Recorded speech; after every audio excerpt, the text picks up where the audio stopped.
তার কাছে সে শুধুমাত্রই অপরাধী। তাই সে যত বড় শক্তিধর মানুষ হোক না কেন, আপনারা ইতিপূর্বে দেশের চিত্রে সেটা দেখেছেন। সম্মানিত এলাকাবাসী এবং দেশবাসী, এই ভিডিও বার্তার মাধ্যমে আপনাদেরকে জানিয়ে দিতে চাই, আমাদের কলম সৈনিক তুহিন হত্যা হয়েছে। সারা বাংলাদেশে অনেক সাংবাদিক এবং সংবাদকর্মী নির্যাতিত হয়েছে। আর কোনোভাবেই কোন সংবাদকর্মী যদি সারা বাংলাদেশের কোন অলিতে গলিতে কোন পথে প্রান্তরে কোনোভাবেই নির্যাতিত হয়, সারা বাংলাদেশের কলম সৈনিক মিলে তার উচিত শিক্ষা এবং উচিত জবাব দেবে ইনশাআল্লাহ।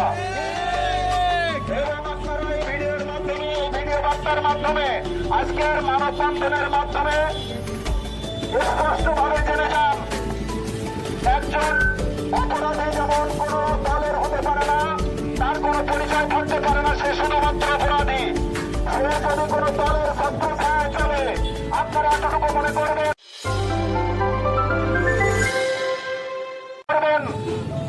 একটা দলের ক্ষমতা হয়ে একটা দলের ক্ষমতায় থেকে মাত্র 5টি বছর আপনি ক্ষমতা অর্জন করতে পারবেন, না হলে হাইস্ট 10টি বছর আপনি ক্ষমতা অর্পণ করতে পারবেন। কিন্তু একজন কলম সৈনিকের ক্ষমতা, সে যতদিন পর্যন্ত এই সমাজে বেঁচে থাকবে ততদিন তার ক্ষমতা বহাল থাকবে। আপনারা এই বার্তাটা ভালোভাবেই কানে ঢুকিয়ে নেবেন এই ভিডিও বার্তার মাধ্যমে। কারণ একজন সংবাদকর্মী তার জীবন যৌবন দেয় এই সমাজের জন্য, এই দেশের জন্য।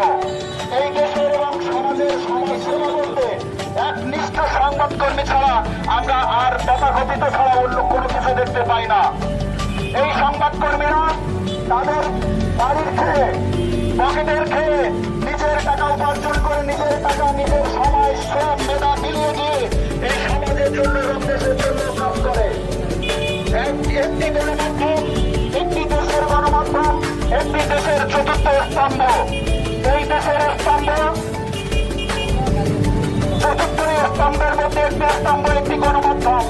অতএব একটি গণমাধ্যম যখন একটি দেশের থেকে ভেঙে পড়ে, পুরো দেশের ব্যবস্থা ভেঙে পড়ে।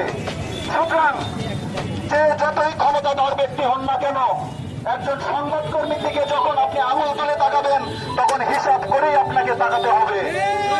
সুতরাং আজকের পর থেকে এই তুহিন হত্যার বার্তা দিয়ে আমরা বোঝাতে চাচ্ছি, সারা বাংলাদেশে আমাদের যারা সংবাদকর্মী ভাই বোনেরা আছে, সারা বাংলাদেশে আমাদের যারা সাংবাদিক আছেন, যারা সিনিয়র জুনিয়র যে প্রান্তে আছেন, কোন সংবাদকর্মী যদি কোনোভাবেই নির্যাতিত হয়, কোন নিষ্পেষিত হয়, তাহলে প্রশাসন বসে থাকবে না।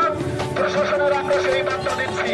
আর প্রশাসন যদি সেখানে কোন রকম অবহেলা করে, প্রশাসনকেই তার খেসারত দিতে হবে।